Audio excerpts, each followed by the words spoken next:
Hey everybody, welcome back to an all new episode of 10 to Life. Right there's the sign, with me, Annie Elise.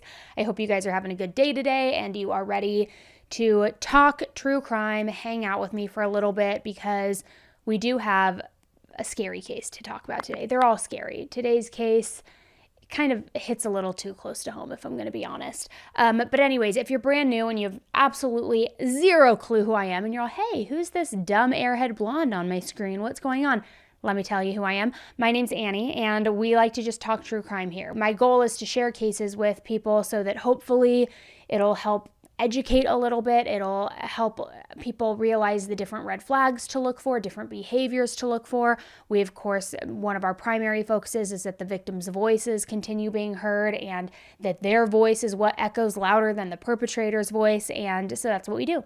We hang out. I talk with you as though we're friends, and we just go through this case together and break it down.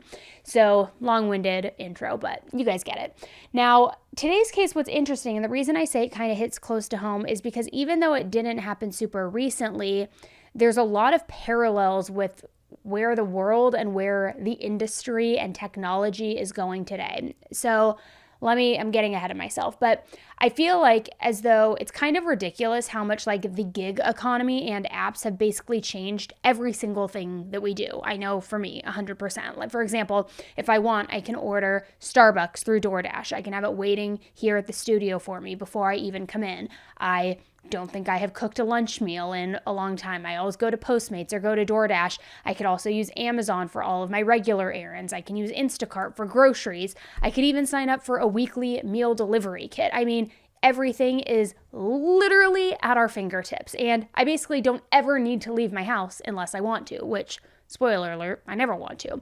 Now, it's not like all of these things just show up magically at my front door, right? I mean, we know that there are tons of professional delivery drivers who are handling all of these orders. However, that can be a very deceptively dangerous job. We don't think of delivery driving as a normal, super risky gig, probably because so many people do work like this, and generally speaking, they're fine. But when you think about it, you're driving in these neighborhoods that you might not even know your way around, to people's houses, their front door, their front porch that you've never even met, handing packages off to complete strangers who may or may not be trustworthy. And if one of those deliveries is late at night or in a sketchy area, I mean, it would be way too easy for somebody to lure some unfortunate driver right into their trap. And that's what happened in today's episode. Now, it's before all of these apps were super common, but it is the similar sentiment because a pizza delivery driver went out on a late night run and then never came home. So today's case is the case of Ashley Biggs. And guys, let's get right into it.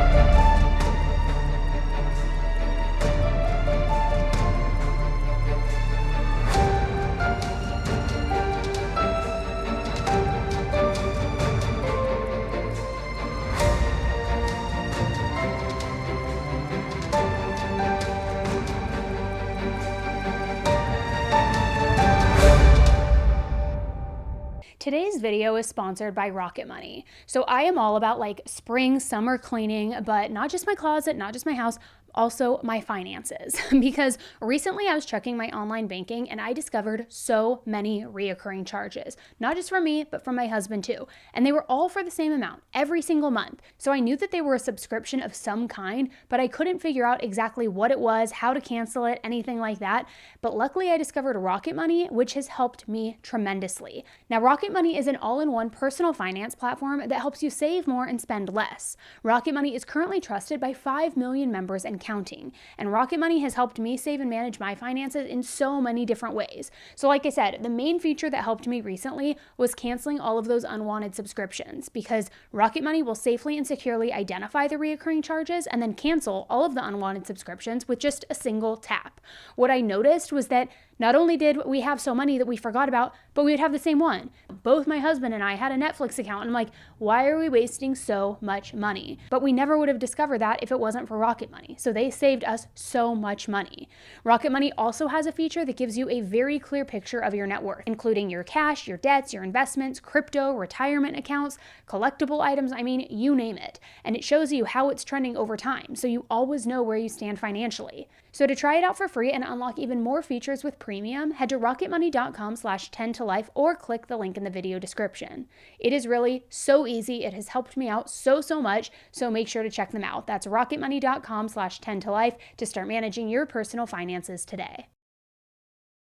Ashley Biggs lived in the Akron, Ohio area, which for those of you who may not be familiar, it's in northern Ohio, about 45 minutes south of Cleveland.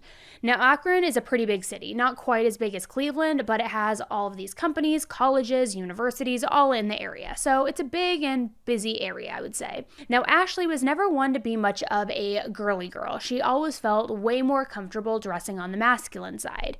She had short, dirty blonde hair, and it was pretty much guaranteed that if you saw her out, she'd probably be rocking some basketball shorts and a t-shirt, maybe even a button-up with dress pants if she was feeling like extra fancy, but overall pretty casual. Now, everyone who knew her thought that she was just an extremely goofy and bubbly person, and from what I read, she very much had that class clown type of energy, just always making people laugh, having a huge smile on her face, and she was always described as having a smile as big as the world. That is a direct quote, which honestly is a really beautiful way to describe somebody. It's not the cliche she lit up a room every time she walked in, but really a smile as big and beautiful as the world. That's pretty nice. Now, not a whole lot is mentioned about Ashley's childhood. Her story, at least for the purposes of today's case, begins in 2003 when she was 17 years old. So one night while she was at a local roller rink, she met this guy named Chad Cobb. He was just a little bit older. He had graduated from high school 6 months earlier, and Chad had already served a super brief stint in the military, but he had decided it wasn't for him. And as for Ashley, she hadn't figured out much about what she wanted out of her future or where she was going to go after high school. So she and Chad had something in common here. The fact that they were both kind of just figuring out themselves, figuring out what they wanted to do, which a lot of people that age are doing. People are undecided. So they really clicked and they decided to become friends. Over time, once they started hanging out and really getting to know each other better, Ashley and Chad realized that they wanted something more. There was something deeper. So they started dating, and then barely any time passed at all before Ashley became pregnant. She and Chad were both still teenagers, though, so obviously this was a pretty big shock to them. Now, if you have a baby when you're that young, you'll typically see your life go one of two ways. You either will grow up really fast, or you struggle a lot to find the balance between being a good parent while you're also still figuring out who you are as a person too. So after her daughter Grace was born in 2005, it seems like Ashley was in the latter category. She was struggling a lot. When Grace was around 1 year old, Ashley woke up one day and she kind of finally realized, though, that she wasn't happy or satisfied with her life anymore. She didn't want to be with Chad anymore, and she just wanted to have a career. She wanted to finally build a life for herself, a life that she felt was more suited for her. And from what I can tell, Ashley didn't really know what she wanted to do and what that career would look like, but she thought that it would be best to get some experience under her belt. So Ashley joined the Army. Now, to all appearances, Ashley and Chad's breakup was pretty amicable. They agreed to split custody of Grace 50-50, but it seems like they didn't really think that through all the way, because Ashley was enlisting, and it's not like she could just take a baby with her to basic training, let alone if she was ever deployed somewhere, especially super dangerous, right? So after some back and forth, Ashley and Chad decided that he would get full custody, since that was really the only arrangement that made any sort of practical sense at all. And apparently they both agreed that when Ashley finished her service, they would go back to the 50-50 split. Now, Ashley hoped that once she finished her training, she would get to be a 92F, which is a designation for a petroleum specialist. And she actually got to do that kind of work for a while. However, ultimately, her asthma made it a bad fit for her, and she had to be medically discharged. Now, of course, this was very disappointing for her. Ashley had just gotten a second shot at adulthood, and it kind of all just fell apart. And you would think that now that she was back in civilian life, she would pick up that 50-50 custody split that she had worked out with Chad. But for whatever reason, that didn't work out either. She wasn't a very big presence in Grace's life at this point, at all. It just felt like nothing was really working out for Ashley, and things didn't turn around until she later met a woman named Brittany Dunson. They were at a mutual friend's house, and the moment that Brittany saw Ashley, before she even said a word, Brittany just had this feeling like she found her person. She found her other half. From that second onward, they were absolutely inseparable. Now, I'm not sure exactly how Ashley identified as far as her sexual orientation, but all of her friends and family members said that her connection with Brittany was super strong right from the very start of it. Even her ex Chad had never made her feel the way that Brittany was. So before too long, they were even talking about getting married. And Ashley wasn't the only one who had moved on. In 2006, Chad met Erica Stefanko, who at the time was going by Erica Lyon. She had a child from a previous relationship as well, and the two of them really bonded over the fact that they were both young, they were both single parents, they were both figuring it all out. Needless to say, there was also a romantic spark between them. So over time, the relationship got more serious, and Erica ended up moving in with Chad. They eventually got married in 2010, and eventually they had 2 children together. So counting the 2 kids that they already had from their previous relationships, that was now a grand total of 6 people in their family. So fast forward to 2011. Chad and Erica were married, and Ashley and Brittany seemed like they were about ready to get engaged. And that's when everything really hit the fan with Chad and Ashley, and they started seriously fighting over custody of their daughter, Grace. Now, like I said before, Ashley wasn't super involved with Grace from the time that she enlisted in the military until pretty much right this specific second. Ashley hadn't seen Grace in almost 2 whole years, as a matter of fact. But she and Chad disagreed on why that was. It was a real he said, she said type of situation, because if you asked Chad, he would tell you that Ashley just was not around at all for Grace. She was too busy finding herself, and in Chad's eyes, it was like she put motherhood on the back burner. But Ashley said that when she was discharged, she had every single intention of being an active parent in Grace's life and being present in her life again. The problem was that when she had tried to reach out to Chad, she couldn't get a hold of him. He had moved, he had changed his phone number. So short of hiring a PI or something, Ashley didn't even know how to talk to him and talk to him about getting her daughter back. She felt like she was at a loss. Now, I will say that does sound like a terrible situation to be in. I don't know exactly what Ashley was thinking at the time, if she wanted to take legal action, or if she just had second thoughts about whether Grace would even remember her or wanting to see her. I mean, I don't know what. But clearly there were a lot of big feelings when something like that happens. And for whatever reason, Ashley decided just not to pursue it any further. So the question you might be asking, which I asked myself, was what happened in 2011 to make all of that change? Well, Ashley got a letter in the mail.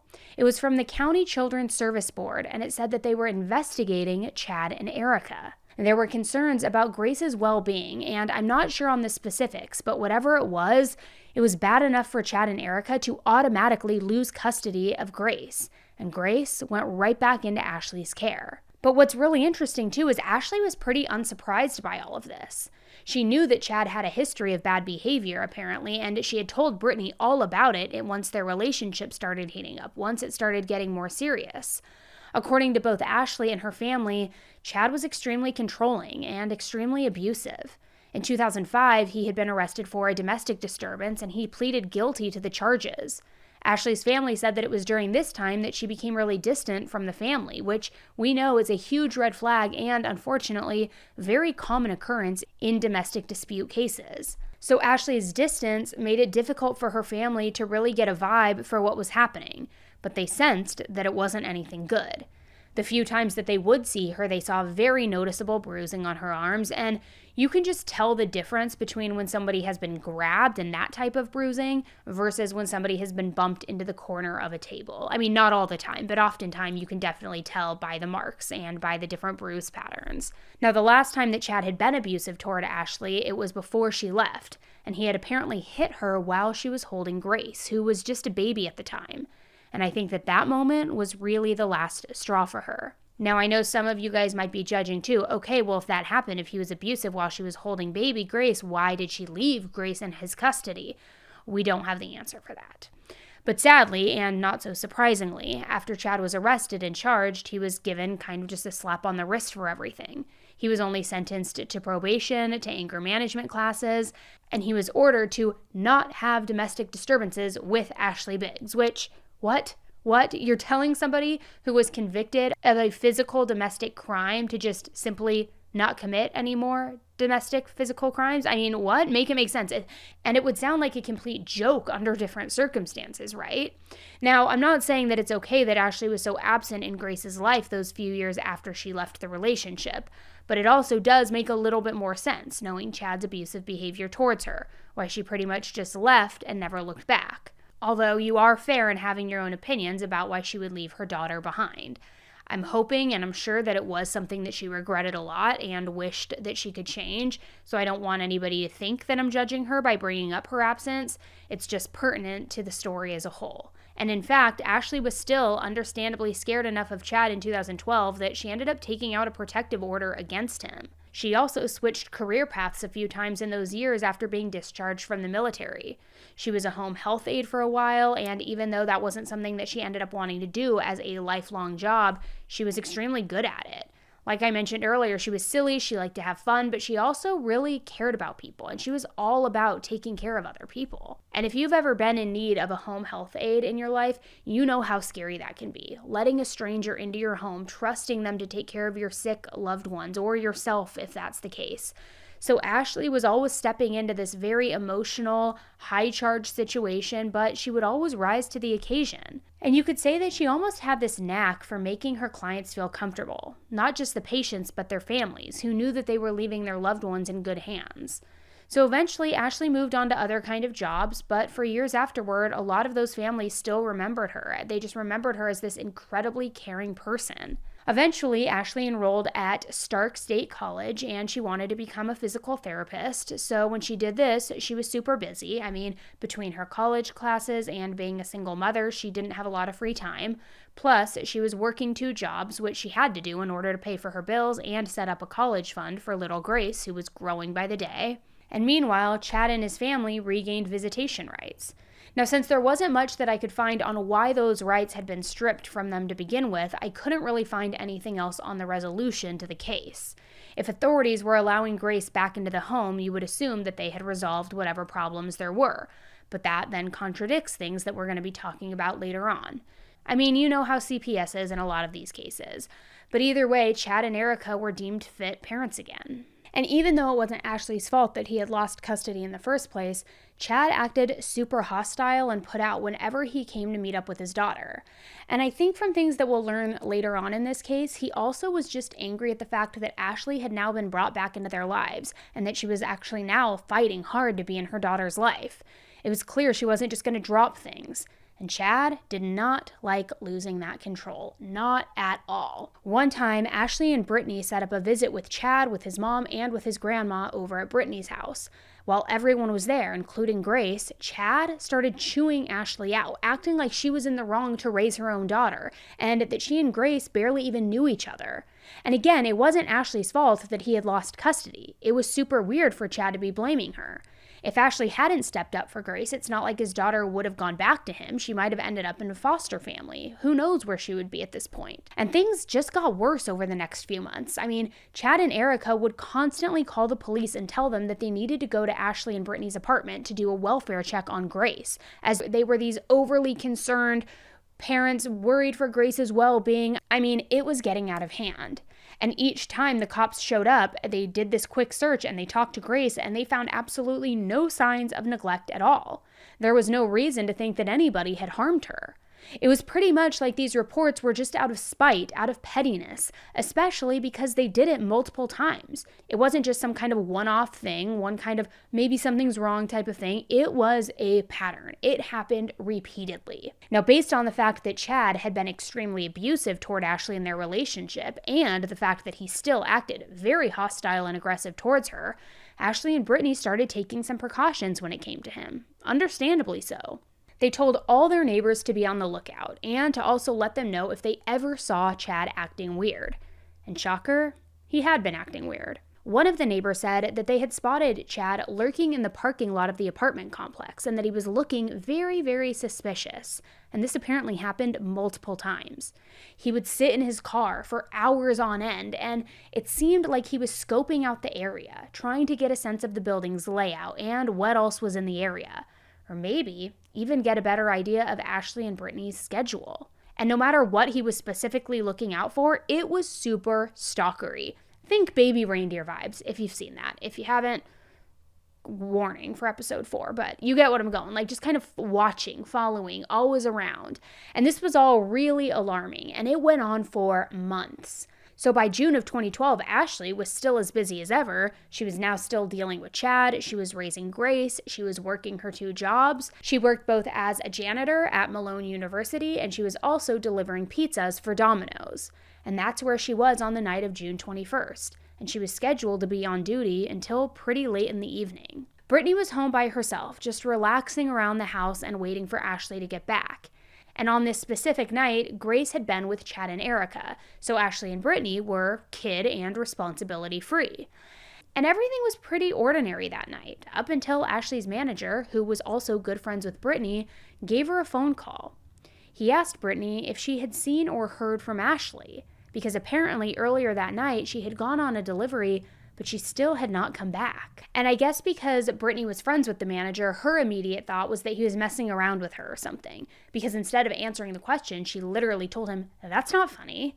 But the manager insisted that he was serious, and Brittany could tell now from the tone of his voice that this was not a prank. He said that somebody called in a pizza delivery order at 11:42 p.m., and then 9 minutes later, by 11:51 p.m., Ashley had left with the pizza. She'd only been MIA for barely an hour, but the delivery address was super close, and it definitely should not have taken her so long to get there and get back. He was more so worried because Ashley wasn't the sort of person to just blow off her shift. She was super reliable. She had never slacked, so to head out to deliver a pizza, then not come back, it didn't add up. By 1 a.m., the manager at the store was now panicked and had reported Ashley as missing to the police. And then just 20 minutes later, at 1:20 a.m., the detectives arrived at Domino's. Brittany also got there around that time because she was so freaked out over the conversation that she had with the manager, and she wanted to know where Ashley was. As soon as Brittany got to the store, she just had this terrible feeling in her gut, though. She pulled up, she saw that the parking lot was full of all of these police cars, which she expected because she knew that Ashley was missing. But something about seeing all of those squad cars out front really drove home the fact that this was real. So she went inside and she spilled her guts about absolutely everything. Brittany told the police about Chad and Erica's custody fight with Ashley. She mentioned that Chad had been spotted around the house. I mean, it had to be obvious who was behind this, right? He had all of the red flags. There was the motive and the opportunity, you would say. But the police wanted to explore every possible angle. So they headed out to the address where Ashley was supposed to make her last delivery, in case there was a simple solution, like she got lost and then her phone died. The manager pulled the address for them, and it was on West Turkeyfoot Road, which was only about 1.5 miles away from Domino's. But it was a commercial area full of businesses, not any houses or any apartment complexes. And as a reminder, Ashley was making a delivery there at close to 1 a.m, so it didn't make any sense for somebody to order a pizza to a business at that time of night, unless, I don't know, maybe it was some office worker pulling an all-nighter. I mean, there could have been a logical explanation. It doesn't happen super often, but I've been in the office after midnight once or twice. But you combine the weird delivery address and Ashley's disappearance together, and the whole situation just was not feeling right. It wasn't landing.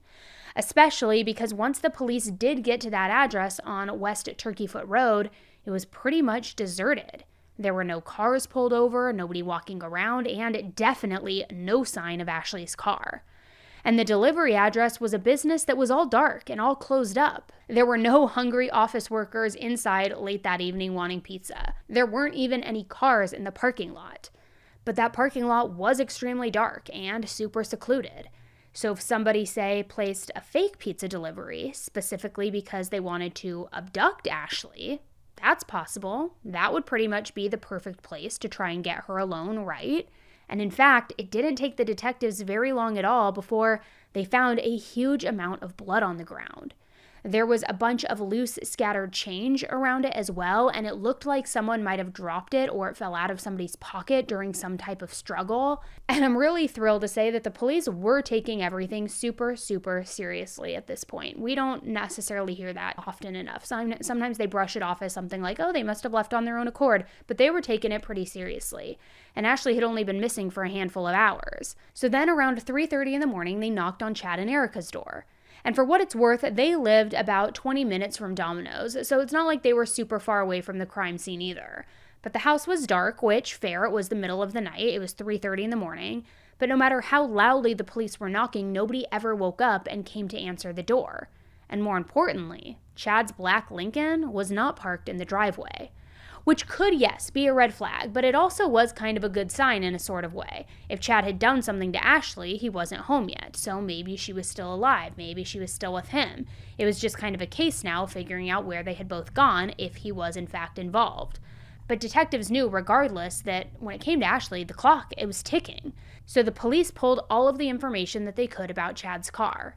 And it turned out that it was registered to a totally different address, not the house where he lived with Erica. Instead, Chad had used his grandparents' address, which was only about a half a mile from that bogus delivery location. And when the detectives drove there, they immediately saw Chad's car. Erica was inside the house with all 4 of their children, including Grace, but there was no sign of Chad. And luckily, Chad wasn't very good at hiding, not at all, so it took the police no time whatsoever to find him in the woods.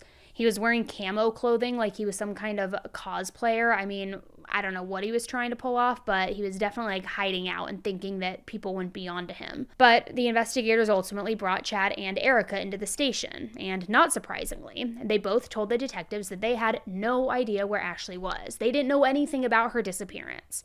And even though their behavior after Ashley went missing was super, super suspicious, the police didn't have any evidence against them. Nothing put either one of them at the scene of the crime, and it's not like the police found Ashley in their car. So literally, the police had nothing concrete to hold them on.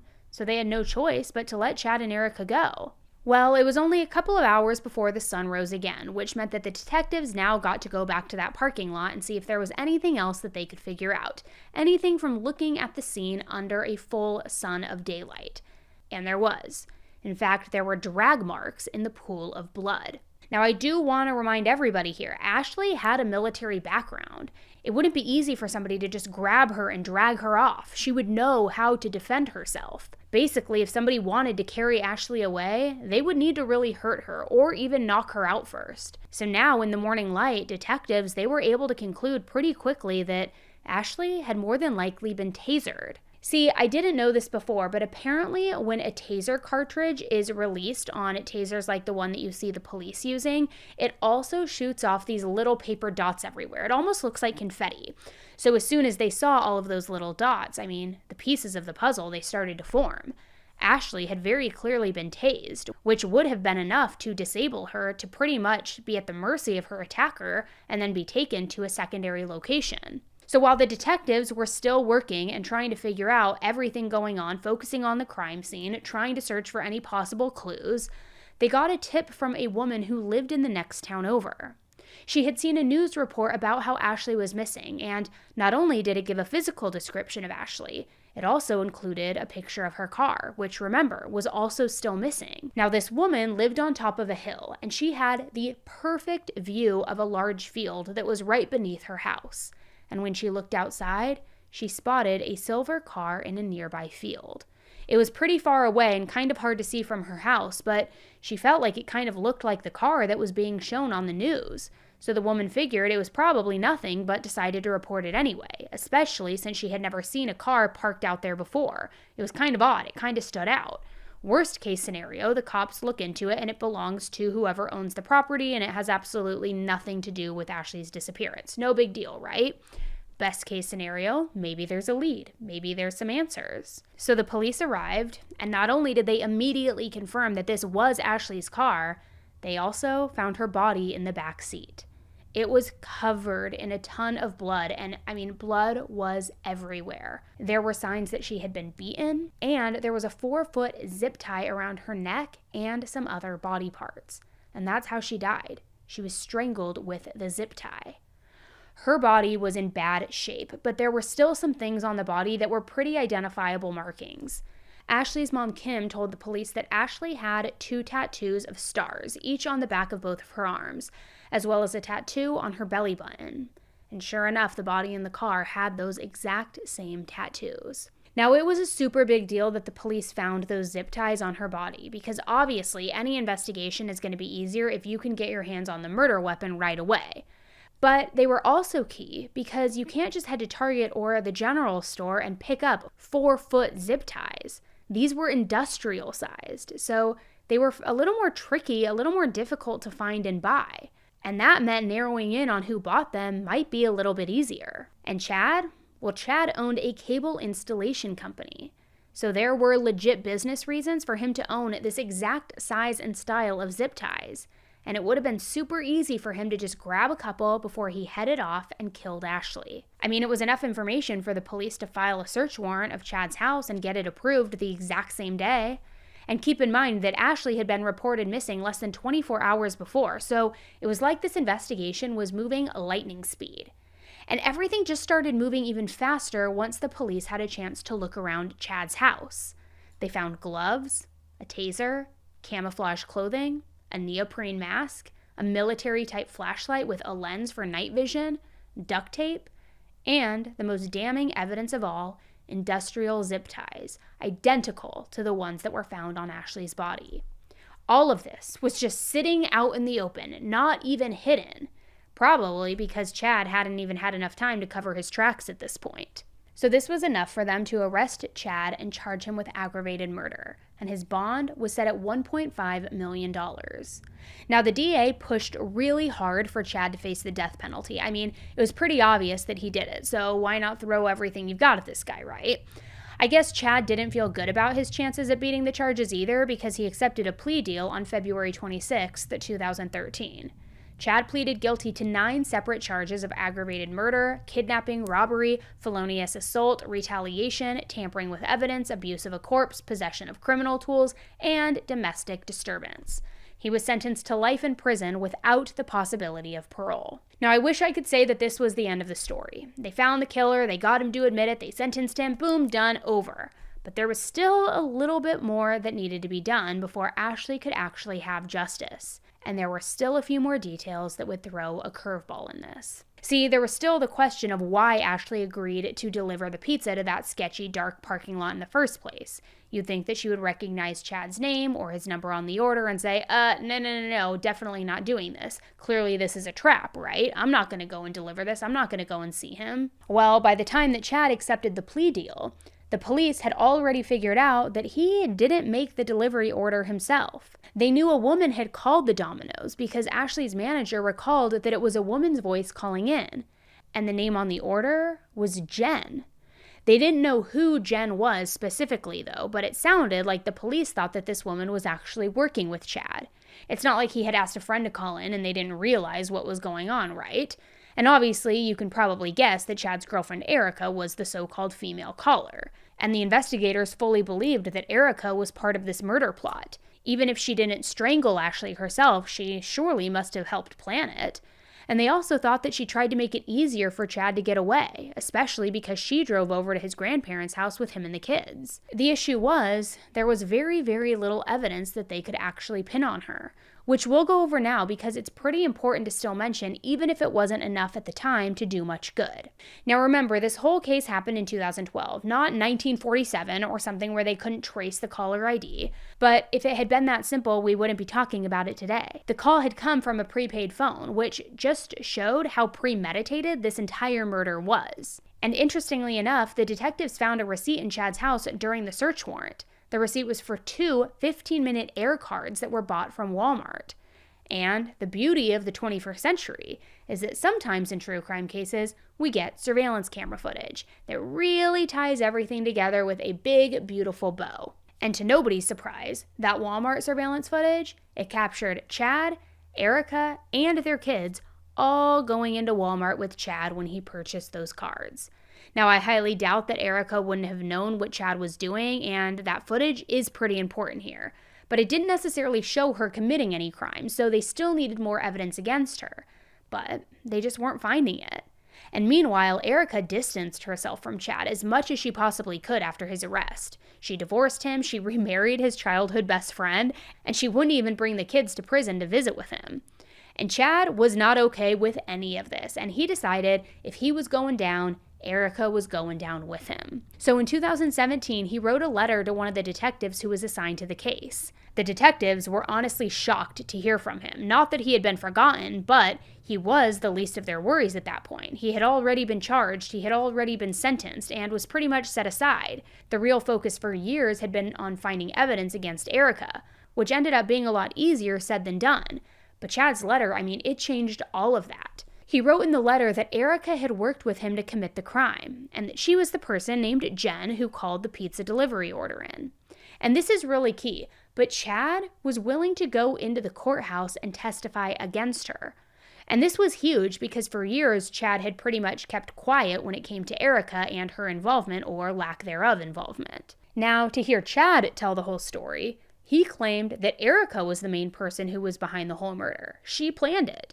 The only reason that he was involved at all was because he was stronger, and Erica knew that she wouldn't be able to overpower Ashley on her own. He also said that Erica was the one who picked that specific parking lot as the delivery address. She knew it. She knew that it was dark. She knew that it was out of the way and that nobody would see when they attacked Ashley.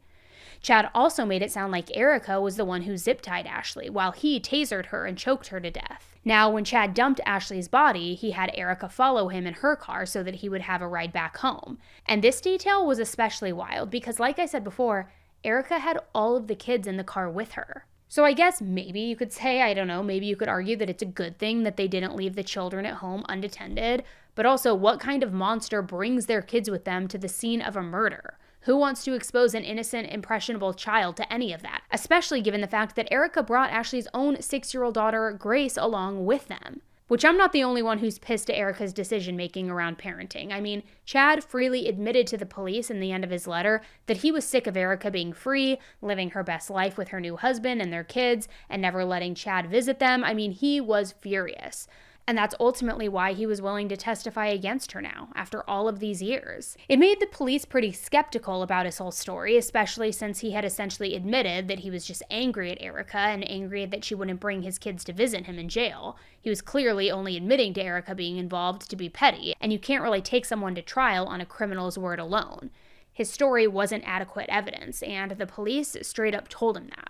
It wasn't that they didn't believe that Erica was involved at that level. They definitely did, and they had been trying to prove it, but there was no evidence against her. It's the whole reason that she wasn't arrested in the first place when Chad had been. So Chad told them that he understood that, but claimed that he had a huge piece of evidence that would be more than enough to land Erica behind bars. He told them they needed to go to his mom, Cindy, and she would show them what that evidence was. And that was pretty suspenseful, just saying that you have this huge evidence and not going into detail about what it was. But the investigators had nothing to lose at that point. So they got a hold of Cindy, not really sure what the outcome was going to be, but what Cindy told them next had their jaws on the floor. Because Chad hadn't been exaggerating at all when he said that he had a huge, and huge piece of evidence against Erica. Remember when Chad is writing to the prosecutors that he wants to testify against Erica? It's 2017. But let's go back to 2014, 2 years after the murder. Cindy had called Erica and had this 3-hour-long conversation with her. It wasn't just a casual or normal conversation by any means either, because the entire phone call is filled with extremely incriminating confessions from Erica herself. And Cindy had recorded all of it. And just to clarify, this wasn't a situation where Cindy or Chad had agreed to help the cops to get a confession. No, not at all. It had all been planned by Cindy and Chad, solely to have enough proof against Erica should things between them ever go south or they needed to blackmail her. And boy, were they thinking ahead. Chad and Cindy never straight up admitted that they wanted it for blackmail, but it's pretty obvious, right? Cindy recorded the entire thing. She made all of these pointed comments. She asked just the right questions to steer Erica toward the topic that she wanted to make sure were covered in the recordings. Not to mention the fact that the phone call was made in 2014 when Chad and Erica were still on decent terms. But then a few years had passed and Erica started acting too big for her britches, according to them, and didn't care about pissing off Chad because she had no idea that those recordings ever even existed. Had she known? Maybe she would have acted a little bit differently. Maybe she wouldn't have married his childhood best friend. But all of that is beside the point, because these recordings are extremely telling and they are extremely juicy. At one point, Cindy brought up the fact that Erica had been the one to call Domino's to order the pizza. And instead of denying it, Erica said this. At one time, you told me face to face that you made the phone call and you set the meeting up. That you told me, and there's no lie in that. Like I said, if Chad said this is what we're going to do, and this is your part of it, and I carry out my part of it, and I did exactly what he told me to do. And it wasn't because he was forcing me to do it, or like he had a gun in my head. It was because he said this is your part, and this is what you're going to do. Which is how it always was when it's what we were supposed to do. And I did everything he told me to do, and I fucking gave it up. Another time, in that same phone call, Erica said that Chad went through with the murder because he was worried about Ashley getting full custody of Grace. Which sounds like Erica was contradicting Chad because he said that she planned it, but now she's saying that he planned it. Either way, though, it was very clear that Erica, at the very least, knew that Chad was going to murder Ashley. And there had been some conversations about it, and she never tried to stop him. She even said during that call with Cindy that Chad had promised to give her Ashley's skull as a trophy. How disgusting is that? It is so disturbing. And Erica also said, quote, "If everything had been told exactly as it happened, we would both be in prison right now. That's totally the truth." So it really sounded like she had no remorse whatsoever. And it turned out that she wasn't living that happy-go-lucky life that Chad was worried that she was living, because Erica told Cindy that she experienced near constant paranoia that the cops knew about her involvement in this entire thing. She said that every time she heard a siren, she thought that they were finally coming for her. And again, this call was just 2 years after Ashley's death. So by the time that these recordings came out, Erica had spent a good amount of time experiencing that panic and worry, probably at least every single day. Now, to end this entire evidence-filled call, Erica literally asked Cindy, mother to mother, if she ever knew if Chad was going to tell the police about her involvement or not. And she asked her to give her a heads up if so that she could arrange who was going to take care of all of her kids. Now, I literally can't even handle the fact that this entire call is real life. It sounds so made up. It sounds like it's pulled from some cheesy true crime documentary, but also it's so crazy to me that so many people were complicit in this murder, because Cindy sat on this call with this information for years. And as Grace's grandmother, how are you okay with your son taking away your granddaughter's mother, then protecting these monsters for years until finally your loser son feels like he wants to throw Erica under the bus? It just shows how gross family ties really can be, right? We also saw it in the case with the 2 moms who went missing from Kansas and the whole family that had plotted against them to kill them, and God's misfits, as they called themselves. And it's just really, really gross. And this call was exactly what the detectives needed to move forward. And on November 11th, 2019, the investigators finally felt that they had enough evidence against Erica, and she was finally arrested. The arrest took place that morning after she dropped her kids off at school. She was pulled over for what seemed like a routine traffic stop, and then, bam, the cuffs were slapped on her.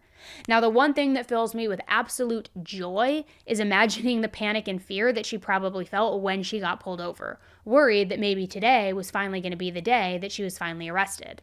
And it was. So Erica was charged with 2 counts of aggravated murder, 2 counts of murder, and 1 count each of kidnapping, aggravated robbery, felonious assault, retaliation, tampering with evidence, grand theft of a motor vehicle, gross abuse of a corpse, and possession of criminal tools.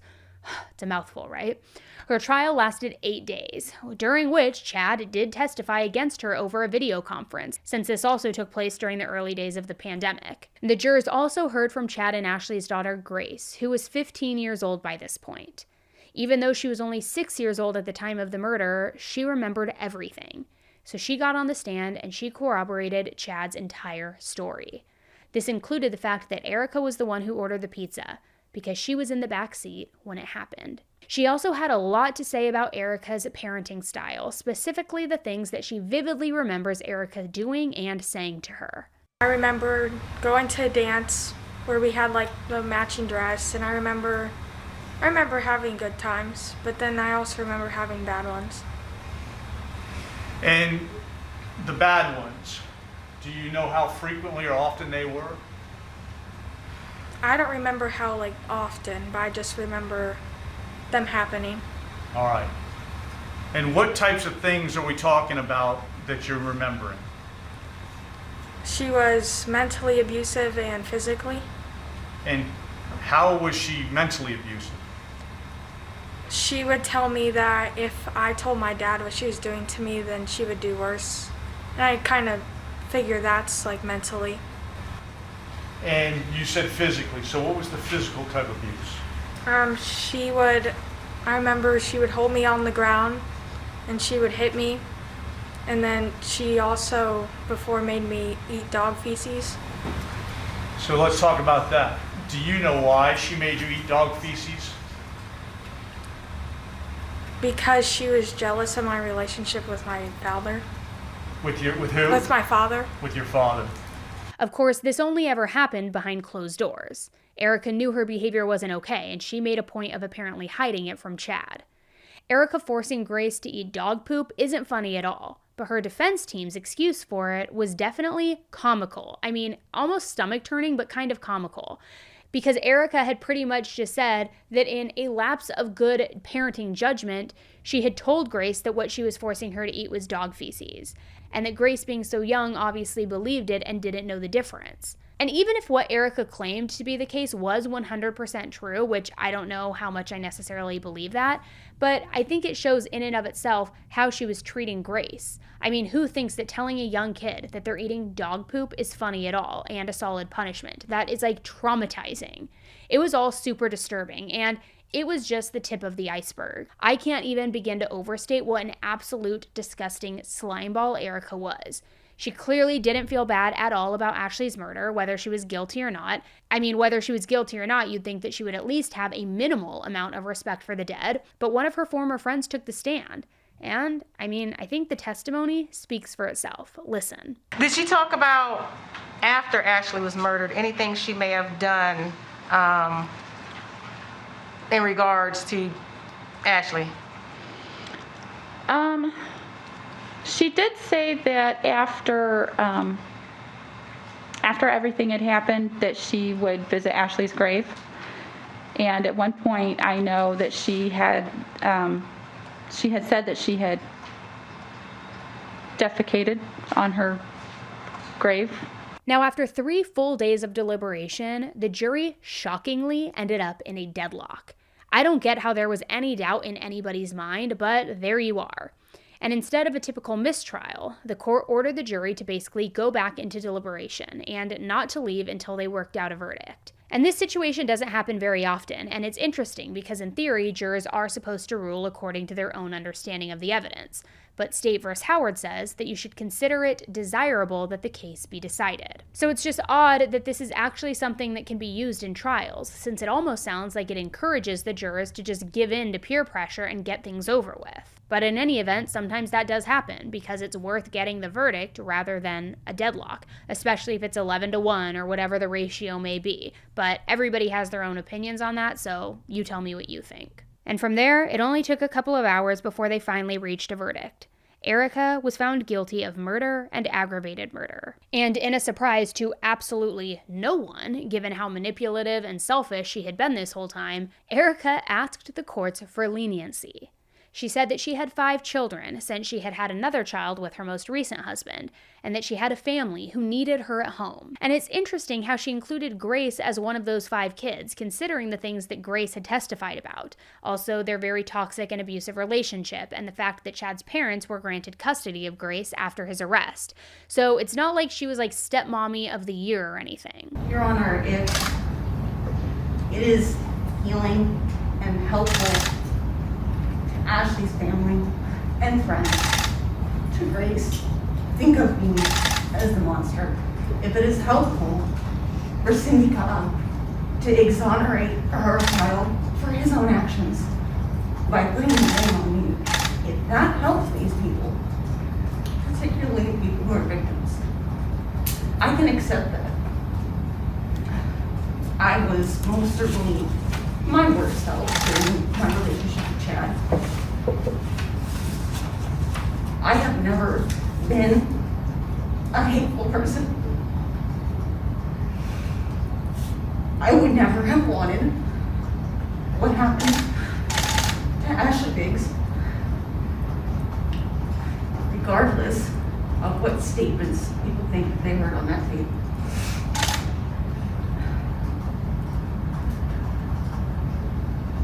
And all I can do at this point for her family and friends is to pray for God's peace and comfort for them.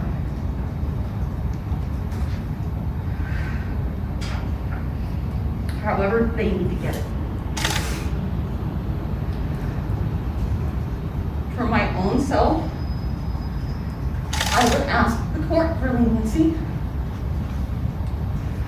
I would like to be back with my family someday. I love my children more than life. And my husband does not deserve to go through the rest of his life alone without a partner.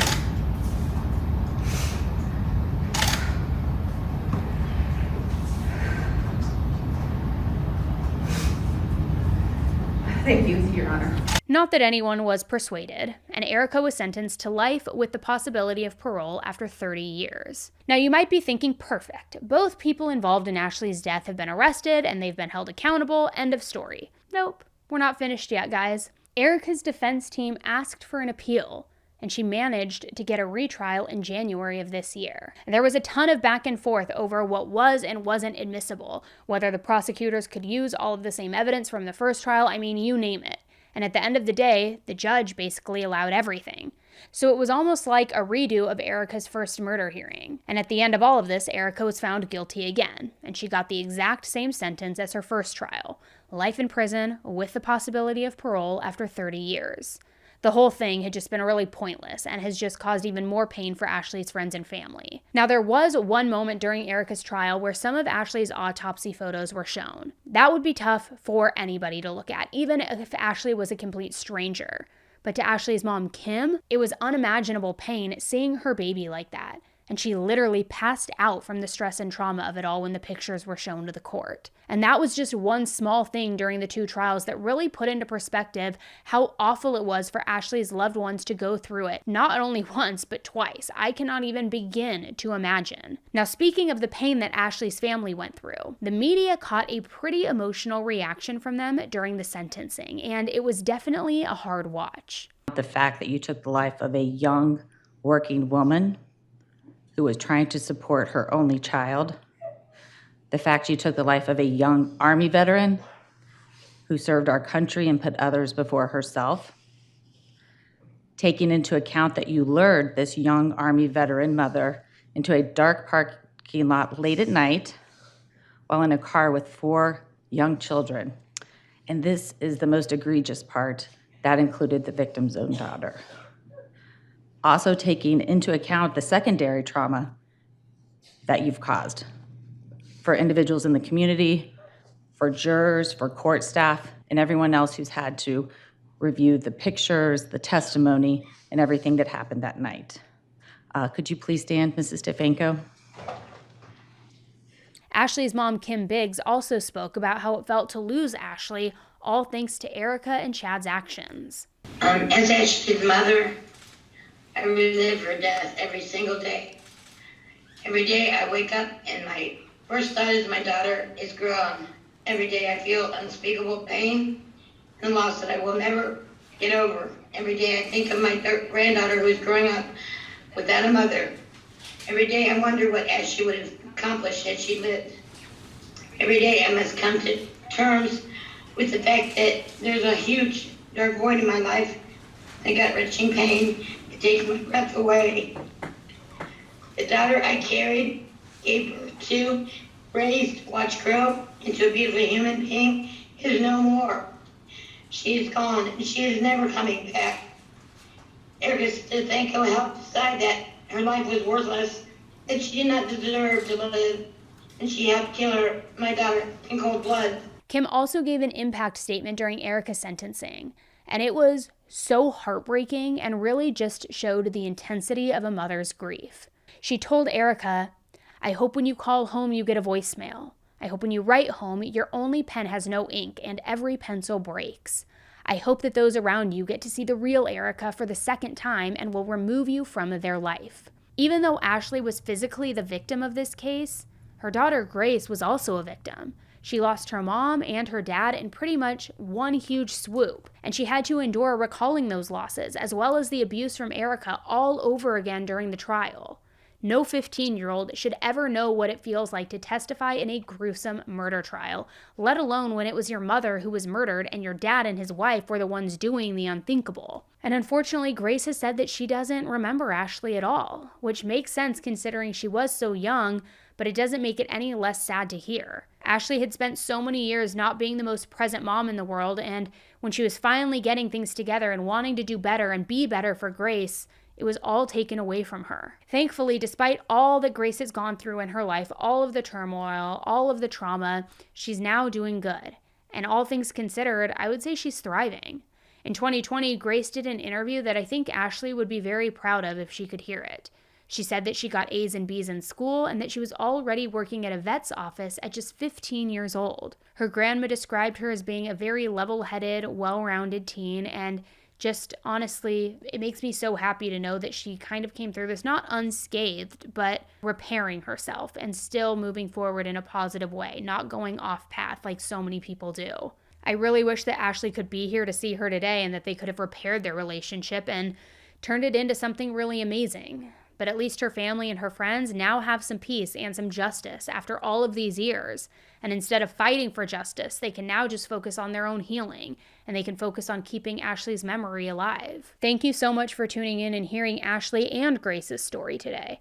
It's important that we recognize things like this, that the evil close to home can sometimes be the people we're closest to. And you always just kind of have to watch your back, as awful as that is to say, because it's like, I'm not trying to fearmonger or say live in fear, but it's a very scary world.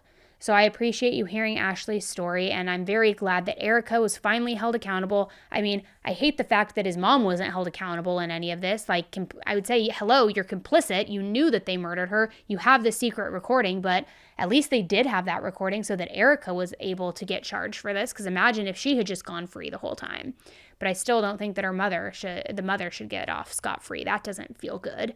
But anyways, thank you so much for listening, guys. And until the next one, please, please, please stay safe.